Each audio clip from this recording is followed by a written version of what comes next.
do not, and I repeat, do not pay off all your credit cards early so they all report a zero balance, because your credit score will go down. Hey, I'm Dan, and today we're going to improve your credit. I'm going to give you 4 credit tips that are very detailed, and they will raise your credit score.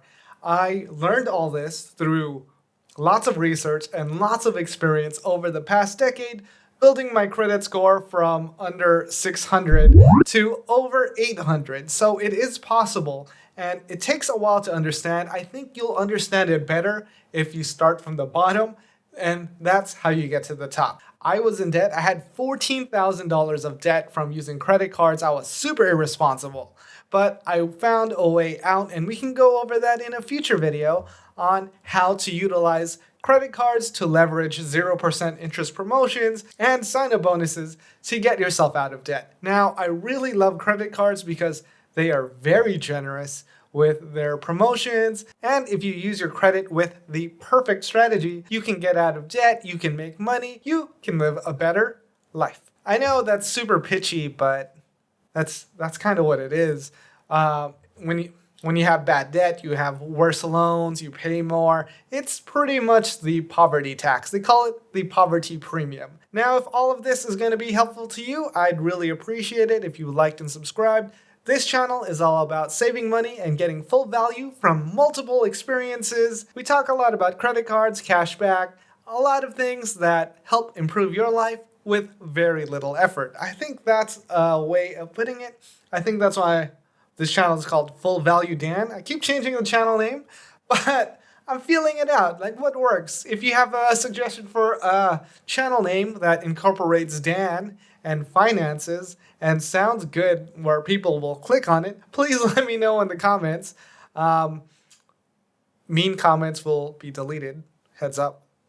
All right, so let's get started. The first step to building your credit is establishing a credit history. Some of you may have bad credit and have a bad credit history. It's okay. You can work your way out. If you have access to a friend or know someone with a really good credit score and high credit limits, ask them to become an authorized user on one of their accounts. Now, that doesn't mean you have to have one of their credit cards. They could add you as an authorized user and choose not to receive a credit card, or if they do receive a credit card, they can just not give it to you.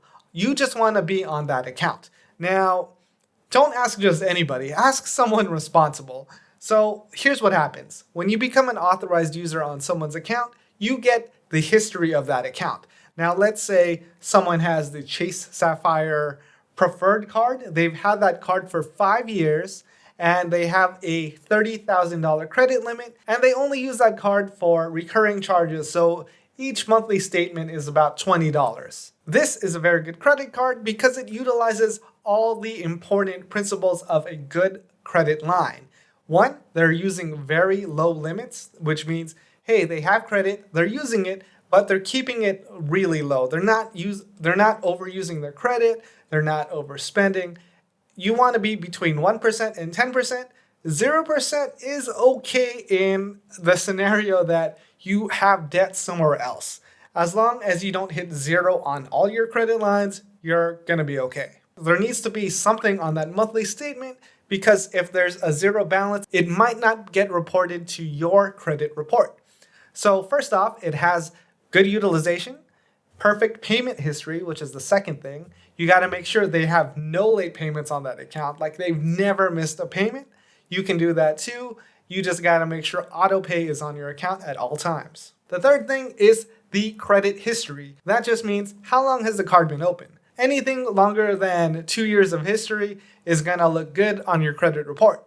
Now, the credit limit of $20,000 is big. That just means they are trusted by the bank to have this huge credit line, and now since you're their authorized user, technically that bank is trusting you too. So you get all the benefits of their perfect payment history, their good utilization, their credit history, their available credit limits, all on your accounts. Basically, on your credit report, it's going to appear like that credit card is yours. You get all the benefits, which causes your credit score to shoot way up. Now, this is very difficult to do. to find a friend that has this type of perfect credit. When I had bad credit, I didn't even know this is possible, and I wouldn't have known who to ask. So it doesn't mean the person has to have like a score of over 800 to become an authorized user. They just need a credit card account that is using credit responsibly, and that same responsibility will show up on your account. The second thing is understanding credit utilization. You need to understand the credit you're using on your own and how to use it responsibly. Credit utilization just means how much credit you are using among all your credit cards. So there's credit utilization for the credit card, and there's credit utilization for all your credit cards. So if you have one credit card, proper credit utilization means you should never go over 50% of your available limit.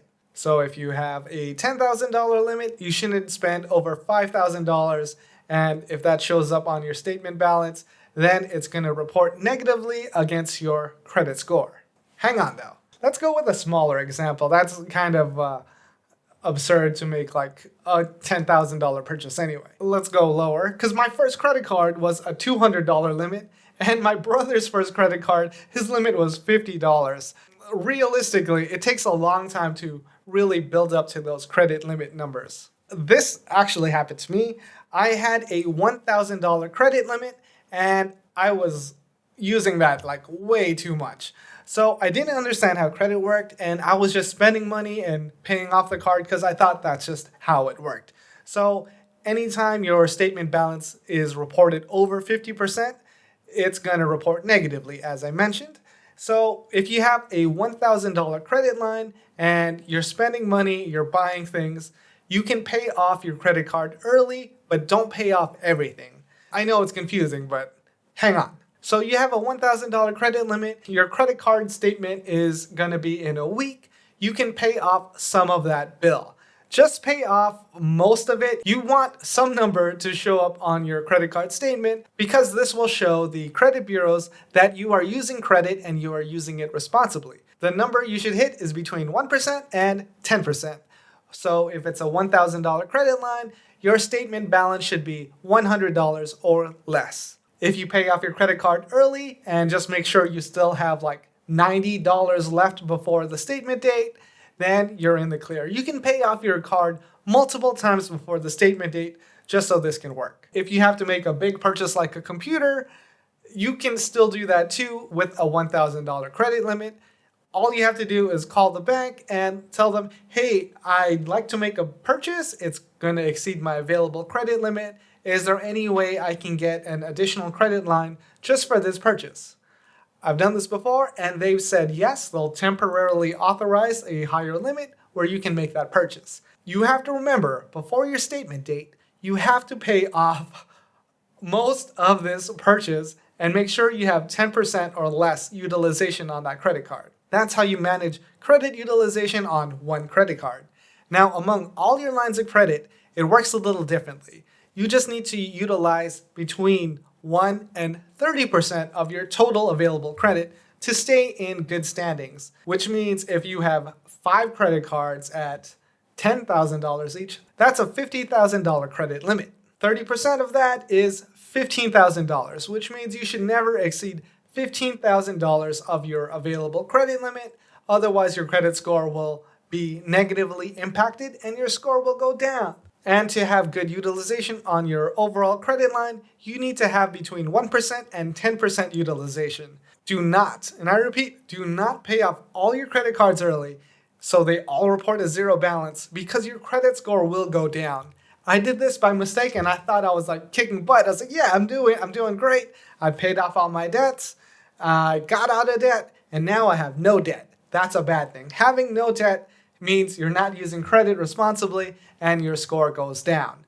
Lastly, when you have multiple credit cards, you do not need to have a balance on every credit card. You just need to keep them open. So I've had several credit cards that I haven't used in months and they're still open. I just have like recurring charges every few months just to keep them active. It's okay if you have multiple credit cards and a few of them have a 0% utilization. That's not going to affect your score negatively. You just need to have at least 1% debt among all your credit lines. You need to be careful on how you're utilizing your credit and paying it off properly, having the right amount of debt, because that's how you get an excellent credit score. Build your credit history. If you don't have a great credit score, that's okay, you can get there. You need to build up your credit history by having multiple lines of credit. Now, all your credit cards could be from Chase Bank or American Express, but that doesn't help. You need to have multiple lines of credit from multiple banks. You need to build your credit history fast by opening a lot of credit cards with no annual fee. I know it sounds dangerous and scary, but this is how you can build a lot of history very quickly, and your credit score will go so high in the next year. This sounds like bad advice, right? Open up multiple credit cards with no annual fee and just keep them open forever. Have some recurring charges on them, but this is the fastest way to build your credit history. These are the credit cards you should keep open forever, and just make sure no annual fee. Anything with an annual fee is just going to be a liability. You're just going to be paying to keep it open, and it's just gonna be a hassle. A big part of your credit score is your overall credit age. So if you're aging all these different credit cards that you can keep open forever because there's no annual fee, you're going to have an extremely strong score. If you're having trouble getting approved for credit cards, the authorized user trick is going to be very helpful. If you can't become an authorized user, you can always buy trade lines online. There's some sites that offer this service.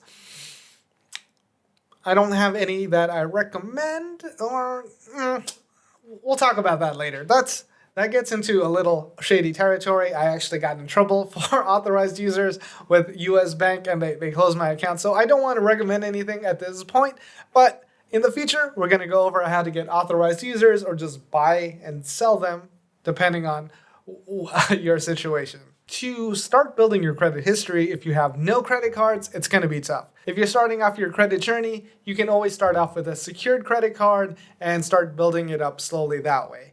Two other alternatives that have come out in recent years are the Apple credit card. That's one of them. The second one is the Tomo credit card, which is coming out in August 2020. I've made a video on that. It sounds amazing. It's really for people who already have the funds to make purchases, but do not have the credit history. Now, can anyone get approved for it? It's very possible. They have credit lines available from $100 to $10,000, depending on how much liquid cash you have available. And that's it. 1, become an authorized user through credit card piggybacking. Number 2, understand credit utilization. Make sure you're paying things off correctly, you're not overusing something. Number 3, build your credit history. Get no annual fee cards. Keep them open forever. If that's been helpful, I'm Dan. This is Full Value Dan. I like that name. I'm going to go with that for now. Your suggestions in the comments. And until next time.